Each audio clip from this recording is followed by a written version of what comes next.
Bom, eu entendo que vocês estão vendo meu slide aí, então eu acho que tá tudo ok. Então, muito obrigado por estarem aqui.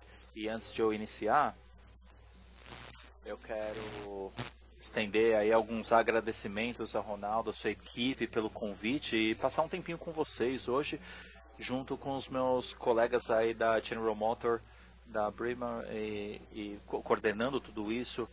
E eu tenho uma enorme honra de estar com vocês aqui hoje. E eu gostaria de passar os próximos 45 minutos discutindo. Peraí, deixa eu ver se eu consigo ativar os slides aqui. Vamos lá. Estamos com umas dificuldades técnicas aqui. Então, eu vou passar os 45 minutos hoje discutindo alguns tópicos diferentes relacionados à segurança de EVs nos Estados Unidos. E eu vou falar um pouquinho sobre os nossos esforços aqui, os treinamentos que estamos passando como empresa nos últimos 3 anos, junto com alguns testes e pesquisas que eu estive pessoalmente envolvido e como lidamos com isso, né, conforme formos progredindo aí, né, na parte de treinamento e pesquisas e o impacto das baterias também em todo o meio. Então, uma introdução rápida e uma apresentação rápida. Eu sou o Mitch Patterson, eu sou o líder de segurança pública da General Motors nos Estados Unidos. Eu sou um especialista nesse assunto, respondendo aí o que nos diz respeito a baterias em veículos. Eu peço desculpas aqui pelo slide, deixa eu ver o que eu posso fazer aqui.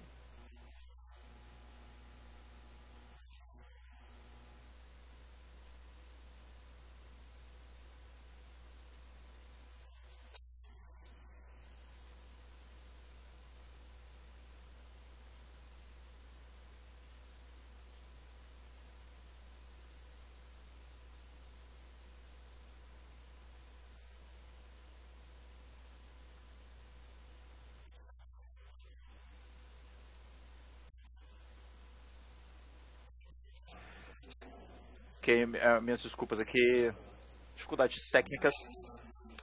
Então, de volta para a apresentação, eu sou um líder de engajamento para segurança nos Estados Unidos, na General Motors. Eu sou um especialista na parte de segurança para veículos elétricos desde 2021 na General Motors. E eu passei 28 anos como um bombeiro nos Estados Unidos e eu fui um chefe de incêndio aí em diversas equipes e jurisprudências e também na parte de busca e resgate de veículos também. É uma carreira muito empolgante para mim, é uma ótima oportunidade de eu dar continuidade a isso e eu ofereço aí também maiores informações na parte de EVs. E o primeiro assunto que eu vou cobrir aqui é os esforços da General Motors feitos nos Estados Unidos desde 2021, com créditos, treinamentos e a preparação de primeiras respostas em relação a baterias em veículos elétricos aí na estrada, né? Então, seja uma batida, uma colisão de veículo, né? E o incêndio causado como consequência e a vida útil de uma bateria que dura mais ou menos 1 ano, aí seja um veículo parado em uma garagem e aí no caso desse incêndio dentro de uma garagem, a gente quer segurar uma resposta rápida com as informações apropriadas e treinamentos apropriados com uma resposta segura para casos de bateria e incêndios. Então, dado o início em 2021, nós começamos com essa missão de treinamento e essa iniciativa, né, com os pessoais nos Estados Unidos, e a gente juntou uma pequena equipe de especialistas por toda a General Motors para desenvolver uma resposta rápida e desenvolver também um currículo apropriado em diferentes localizações nos Estados Unidos e Canadá. Uma vez desenvolvido isso, nós queríamos garantir que nós tínhamos oferecendo a informação correta. Então, decidimos fazer uma parceria com o Instituto de Incêndio aí para eles poderem revisar o nosso currículo e fazerem parte dos esforços de treinamento a oferecer aí esses treinamentos para as equipes de incêndio. Então, nós temos a instalação mais antiga, né, para brigadas de incêndio dos Estados Unidos. Nós gastamos muito tempo com eles, garantindo que o currículo atenda seus padrões. E assim que lançamos o programa, nós pegamos esse treinamento e diversas localizações espalhadas pelos Estados Unidos e focamos em áreas específicas nos Estados Unidos por diferentes razões, né? Então temos nos Estados Unidos algumas áreas com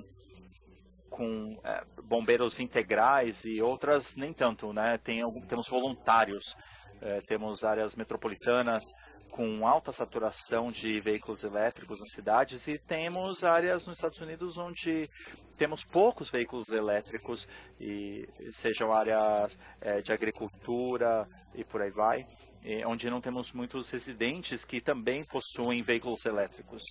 Então, mas temos veículos elétricos passando por essa área. Então, queremos preparar todos os respondentes. Aí, né, quando eu digo respondentes, não é apenas os bombeiros, né? Nós queremos garantir que nós preparemos também o pessoal defensor da lei, né? E as pessoas que respondam com uma ambulância, por exemplo, para que eles compreendam que o veículo em si e os protocolos sejam praticados. Então, dentro de uma janela de 18 meses, nós viajamos em diversas localizações nos Estados Unidos, temos mais de 18 mil atendentes representando diferentes agências e atendendo esses treinamentos. Então, esse treinamento é um programa de 4 horas e esses participantes apareciam de manhã, tinham esses cursos de 4 horas, faziam uma provinha no final, recebiam um certificado de treinamento, garantindo o seu conhecimento sobre baterias em veículos.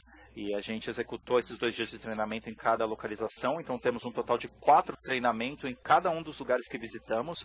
Tínhamos áreas maiores, com maior número de respondentes, né? E áreas metropolitanas também, e também mais de 4 mil bombeiros, e também gastamos mais tempo nessas áreas, inclusive, para garantir que tudo esteja embutido, de certa forma, né? Todas as informações contidas aí para treinamentos futuros também, no interesse do que a gente tinha em relação às informações.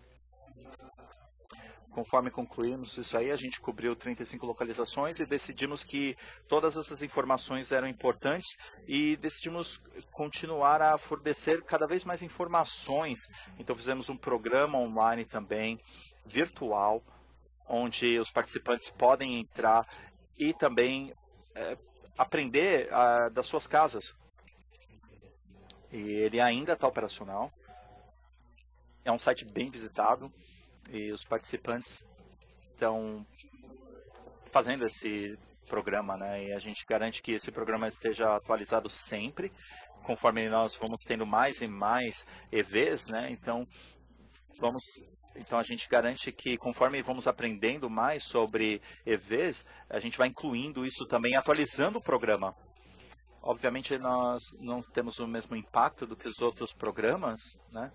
Então ele não tem um impacto no sentido que a gente queria, né? O programa não está... Então a gente não traz apenas veículos para a parte prática, mas outros elementos da eletrificação, para eles poderem praticar, ver tudo, entender melhor os veículos elétricos, né? E isso é diferente do programa virtual, né? Significa que essas pessoas no virtual não vão ter a habilidade de...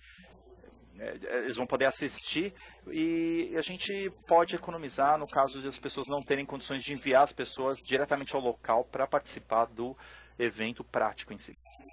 E conforme nós fazemos esse programa aí prático, isso de forma alguma é ficar em frente a um grupo apresentando os PowerPoints aqui, que nem eu estou fazendo para vocês hoje. Eles participam desde o começo do programa, eles são muito práticos. A gente quer oferecer a oportunidade das pessoas verem o que está dentro da bateria, o que está dentro do veículo, e a gente vai discutir esses pacotes de alta voltagem, o cabeamento de alta voltagem, a gente quer que todos vejam isso, não apenas através de fotografias. Então a gente traz capacetes, a gente traz eletrificação, a gente exibe tudo isso e conforme a gente vai falando, eles estão vendo tudo e a gente discute todos esses elementos diferentes de eletrificação. Falando, ó, então a gente tem esse aspecto, funciona assim no veículo e tipicamente a gente dá esse programa em áreas de aprendizado. Então na foto aqui a gente tem um exemplo de eletrificação. Então a gente tem um pacote de bateria aberto para eles poderem visualizarem o que está dentro de um pacote de bateria.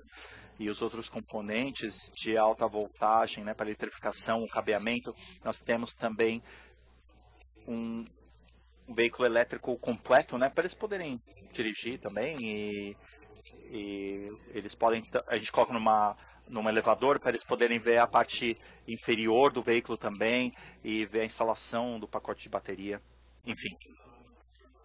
Outra zona de aprendizado aqui que nós tivemos nesse programa, né, essa aqui é bem importante, foi a apresentação e familiarização com os documentos apropriados de resgate. Aqui na General Motors a gente produz esses documentos e nós armazenamos eles aqui no site, então é fácil acesso. Todo mundo aqui nos Estados Unidos vendendo veículos elétricos oferecem esses documentos. Isso aqui não está limitado à General Motors. Essa aqui é uma área que a gente conhece, a gente tenta deixar isso o mais genérico possível, né? Então, meu papel aqui como combatente de incêndios é participar nesse programa, treinar o pessoal, treinar os primeiros respondentes e ao que fazer no primeiro encontro, né, no veículo e ao curso do trabalho todo, né? Independente do fabricante, né, para eles terem um conhecimento básico de trabalhar de forma segura e o que fazer nessas emergências. No caso de incêndio no veículo, né, foi um incêndio involuntário, foi uma colisão, então se você precisa resgatar alguém, você vai ter as ferramentas ideais aí, então, e saber também os básicos da eletrificação e os outros detalhes que precisam ser estudados e também para que eles possam pesquisar e se sentirem confortáveis com isso. Então, esse é um local muito bom para aprender tudo isso. Nós gastamos 30, 40 minutos passando por todos esses detalhes, aí, não apenas da parte de resgate contra incêndio, mas também o significado do documento e como utilizar isso eficientemente. Então, outra coisa do programa aqui, a gente tem eletrificação avançada, aí a gente falou do aspecto de montagem dos veículos elétricos e como ele se procede. Então, o armazenamento da bateria no veículo, a força de transmissão das baterias para os motores, essa energia, você pode ver a exibição ali no fundo da imagem, a gente chama aí a prancha de skate, né? Mas você pode ver as pessoas observando aí o pacote de eletrificação sem um bloqueio de um carro como um Cadillac, por exemplo, né? E você poder ver melhor a eletrificação. Também aí nessa zona a gente começou a apresentar também alguns procedimentos básicos para abordar esse tipo de incidente no caso de veículos elétricos, né? Se fosse uma colisão ou um acidente, eles precisam entender as dificuldades encontradas no caso de incêndio na bateria. Se eles podem aplicar água.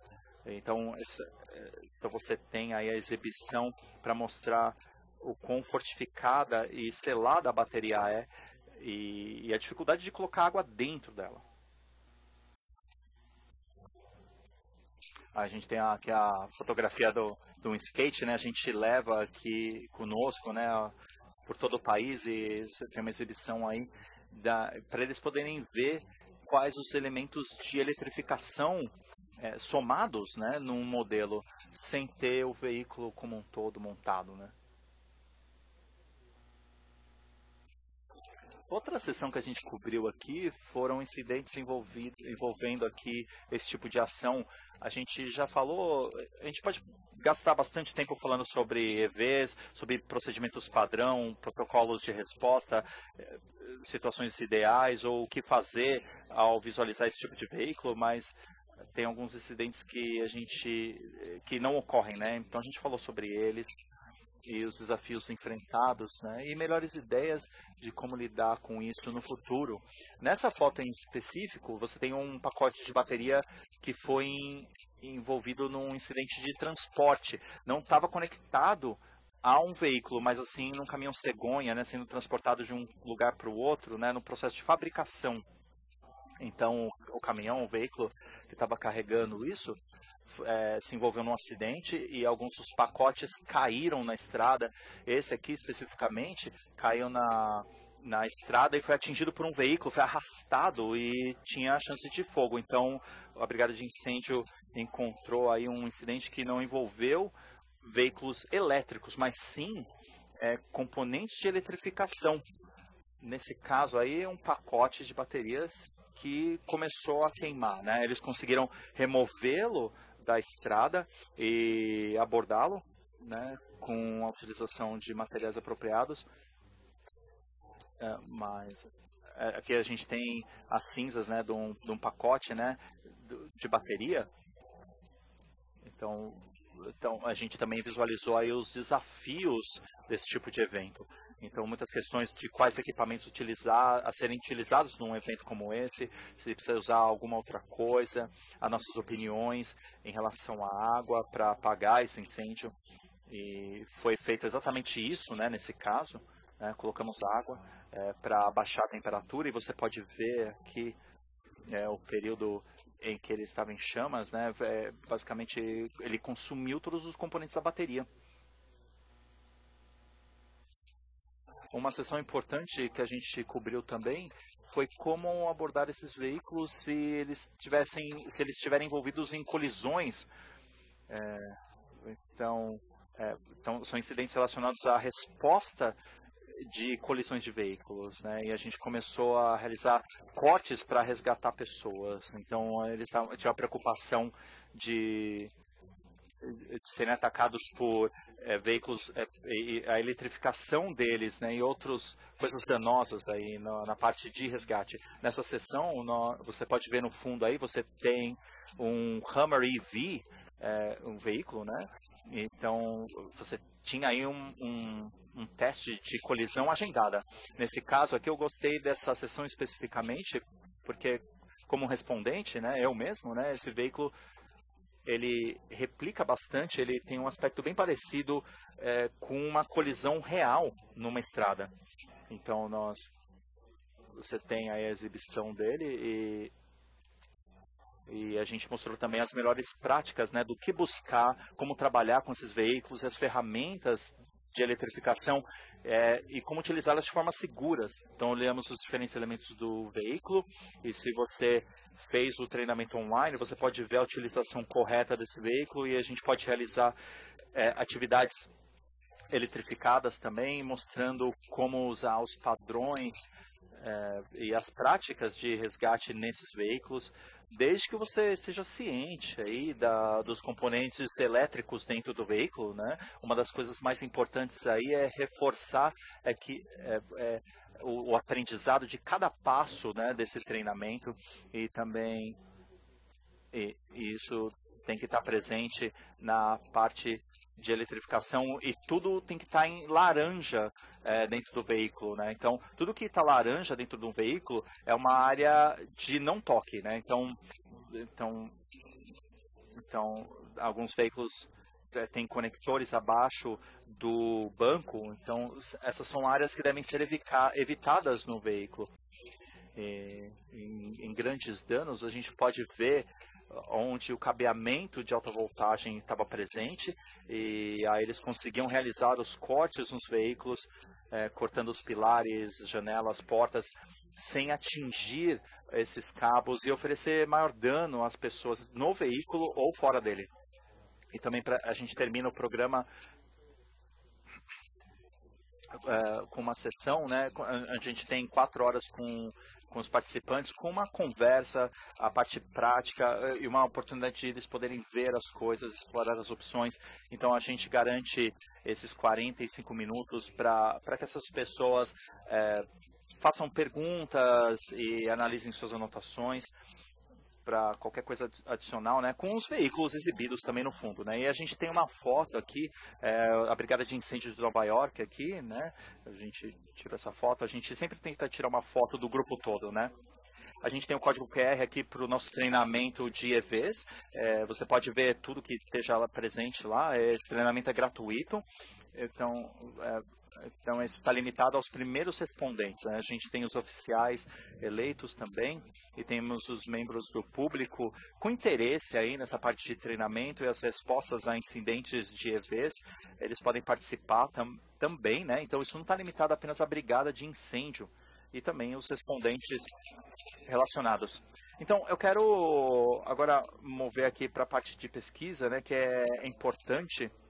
Afinal, vocês estão aqui para isso, né? Todas as pesquisas que vêm acontecendo, temos muitas oportunidades únicas, né, na participação de muitos estudos aqui nos Estados Unidos, das baterias de EVs. Eu vou começar aqui de forma reversa, né?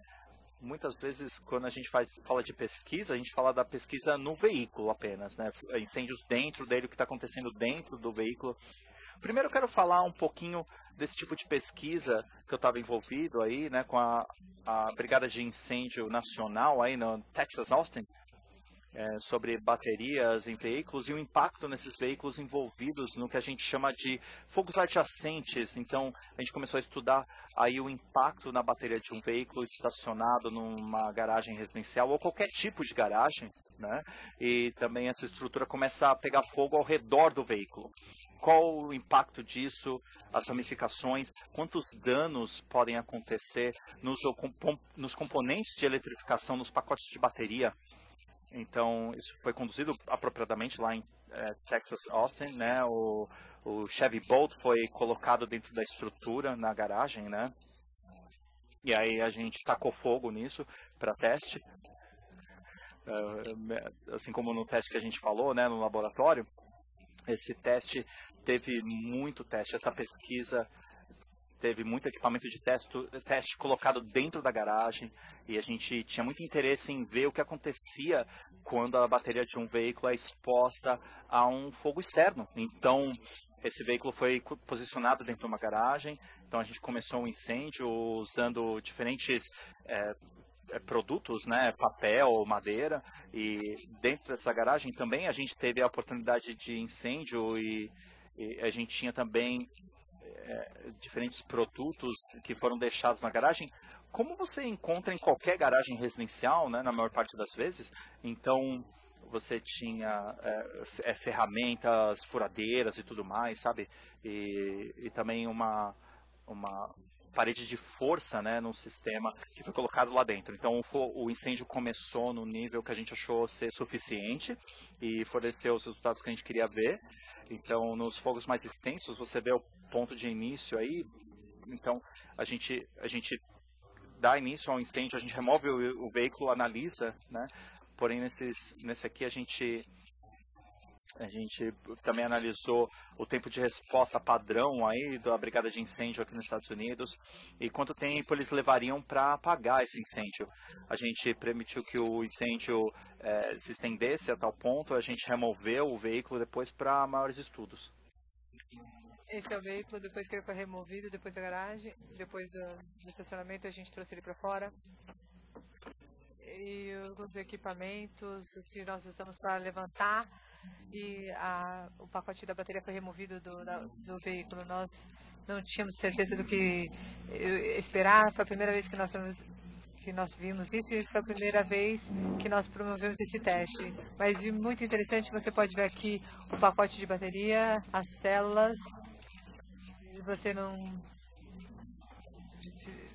Tivemos uma maneira que o que você vê, o que aconteceu aqui, o pacote da bateria, ela controlou o equipamento, uma coisa que você derreteu os cabos, derreteu o plástico.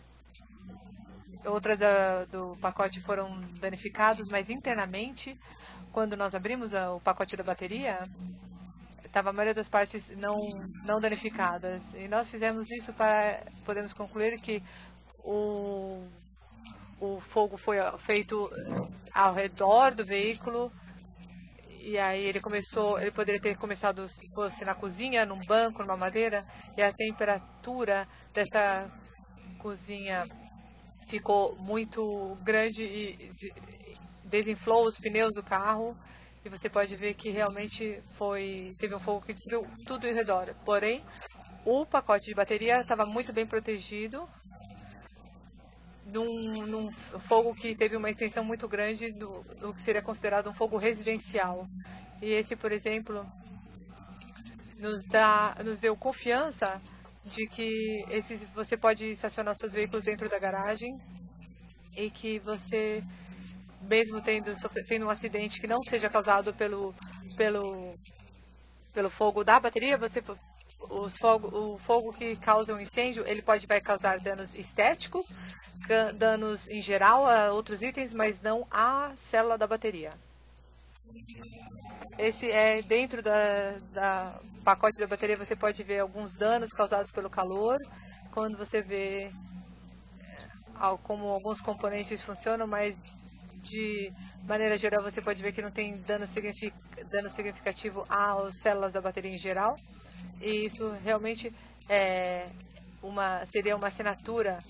E você pode ver que o pacote de bateria ele é resistente a um calor extensivo, mas não aos componentes externos da bateria que foram atingidos pelo fogo.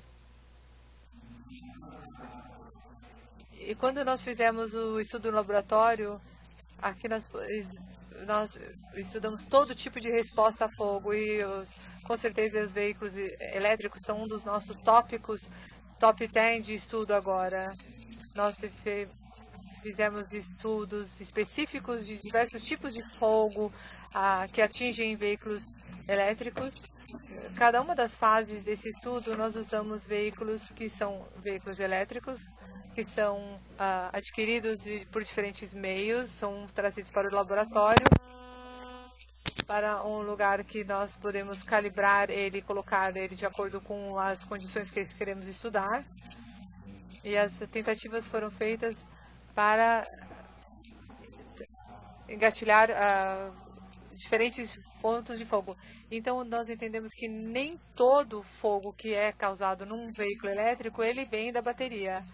Aqui você vê que nos Estados Unidos temos muitas vezes dos incêndios que vemos nos veículos elétricos, muitas vezes não tem muito o que podemos fazer em relação aos componentes elétricos, ou às vezes você tem somente fumaça vindo debaixo do assento, mas é um estudo que fizemos em diversas condições com diversos veículos. Os veículos foram colocados nesse estacionamento de estudo, e nós usamos um prato aquecido bem localizado em diferentes áreas de acordo com a localização da bateria no veículo.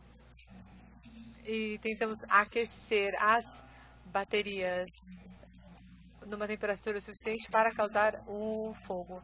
Eu convidei os meus colegas da General Motors e todos estavam lá para estudarmos juntos.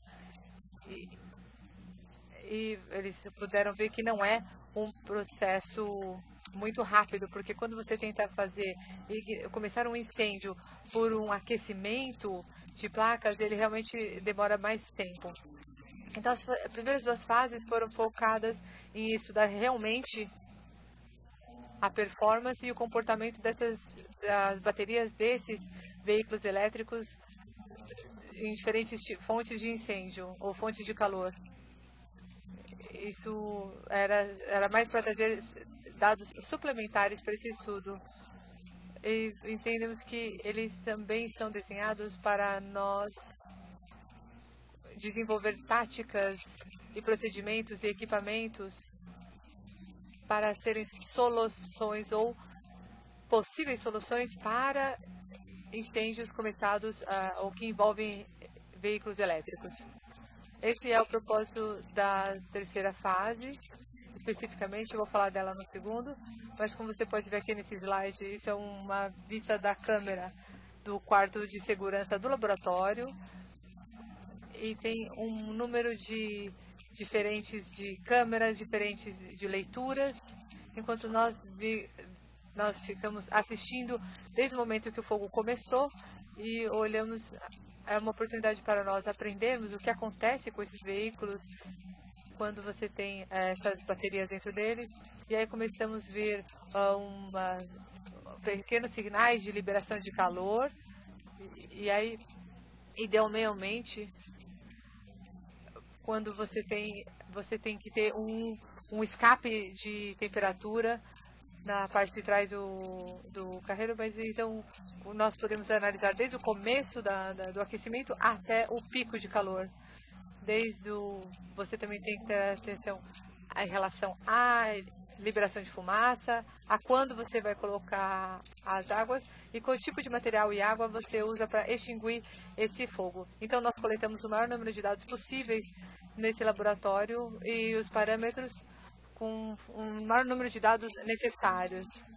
Então, quando os veículos faziam em fase 2, foram mais ou menos 18 veículos que trouxemos para o laboratório, desde os diferentes modelos de veículos, mas não tem nenhuma diferença muito relevante que a gente possa trazer, porque no final das contas o que fazia a diferença era mais a velocidade de quem estava em combustão ou não.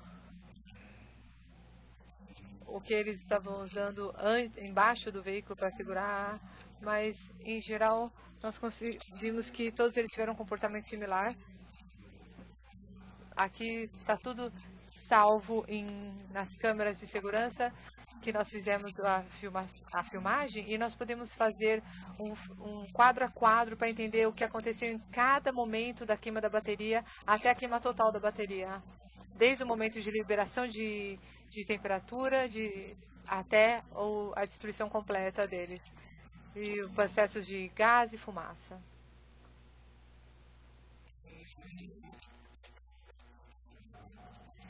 E na fase 3, depois de 3 semanas, nós trouxemos outros 6 veículos para estudar especificamente as mantas anti-fogo. Quando o uso das mantas de fogo faz parte das ferramentas dos bombeiros para esse tipo de incêndio, mas o que não sabemos, o que nós descobrimos no nosso estudo é que a fumaça e o calor pode ficar preso embaixo dessa manta. Quando você entende quando que a gente coloca a manta e o que você faz, onde que nós colocamos a manta, então tem que ter ganchos ou alças para essa manta para nós podermos removê-la de maneira segura, sem nos queimarmos ou ser atingidos por gás. O que não foi muito discutido até agora foi como é que nós removemos tanto o veículo com a manta ou somente a manta do veículo. O que eu posso compartilhar com vocês é que aqui, se vocês não viram isso, o boletim de segurança que foi liberado em relação da Associação Nacional de Proteção contra Fogo, que traz os procedimentos de segurança para o uso da manta antifogo nos veículos eletrificados especificamente. Eles apresentam alguns dos casos em que você talvez tenha feito como se fosse uma armadilha, onde você acabou prendendo esses gases embaixo dela, e quando você vai remover e você traz oxigênio em contato com esses gases novamente, você pode causar uma explosão ou uma combustão do encontro desses gases. Nós tentamos replicar isso dentro do laboratório, dentro das mesmas circunstâncias. Nós conseguimos ver com a câmera de calor o que aconteceu. Entendemos que a manta antifogo ela é uma ferramenta para alguns casos, mas eu também acredito que é sábio nós entendermos os riscos de manejo dessa ferramenta e quais são as precauções que temos que ter ao manuseá-las, conforme você está lidando com um veículo que esteja em combustão abaixo dessas mantas. Aqui é o número de códigos que são muito relevantes até agora.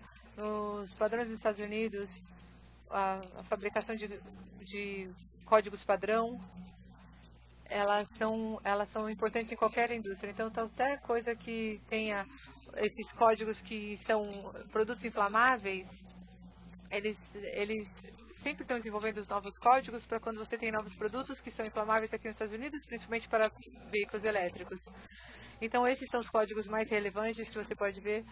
Eu já vi algum desses comitês, e esses são alguns dos comitês que vale a pena vocês darem uma olhada e darem uma pesquisada a respeito deles, porque alguns deles falam a respeito de como é que você faz em relação aos carregadores que estão disponíveis não só em prédios, mas também em qualquer lugar.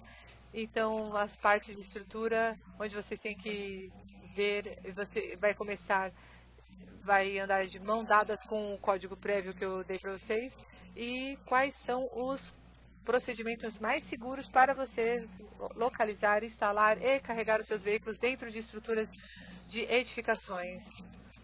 E quais são os equipamentos suplementares que você tem que ter para o manuseio deles. O 55 é um padrão para esses equipamentos. O 38 é muito interessante. Aqui nos Estados Unidos é uma força-tarefa que eu estava estudando para estações de abastecimento. Então, você pode ver que aqui nos Estados Unidos, os equipamentos de recarga, eles acabam estando em lugares parecidos ou próximos ou até no mesmo lugar onde nós abastecemos o nosso carro de outros combustíveis. Então, você não vai querer ter um equipamento que tenha Spark elétrico no mesmo posto de gasolina onde você tem outros tipos de combustíveis líquidos inflamáveis. E o 13 fala dos esquemas de sprinklers e detectores de fumaça, instrução de estacionamento. Tem bastante discussão, na verdade, do que nós precisamos atualizar em termos de estacionamento ou dos sprinklers, conforme a gente está vendo mais veículos elétricos por aí. Porém, esse tipo de informação que nós aprendemos é que temos muitos estudos acontecendo agora e de acordo com o que estamos vendo aqui nos Estados Unidos. E aqui, então, começamos a acreditar que é um problema que foi causado exatamente pelo número pelos veículos elétricos, mas pelas estruturas que foram de recarga, que foram construídas fora dos padrões de segurança e qualidade, porque tem muitos veículos agora com diferentes padrões de queima, com diferentes padrões de recarga, porque são devido à diversidade de veículos que estão sendo desenvolvidos. Então, agora nós temos veículos realmente grandes que estão entrando para serem recarregados. Veículos como, por exemplo, ônibus, SUVs que estão sendo reabastecidas do que os veículos que eram feitos bem diferentes dos veículos que tínhamos disponíveis na década de 70, 80, quando esses veículos foram desenvolvidos. Esses outros códigos são, na verdade, de segurança da vida em relação a todos os tipos de estruturas que são relacionados aos veículos elétricos e recarregamento dos mesmos. Eu acredito que eu estou encerrando aqui, eu fiz o meu melhor aqui. Se eu tiver a oportunidade de responder qualquer pergunta que vocês tiverem, se vocês não tiverem pergunta agora, vocês podem, por favor, chegar nos meus colegas da General Motors. Eu tenho certeza que eles vão ficar felizes em responder qualquer questão que vocês tenham. Obrigado.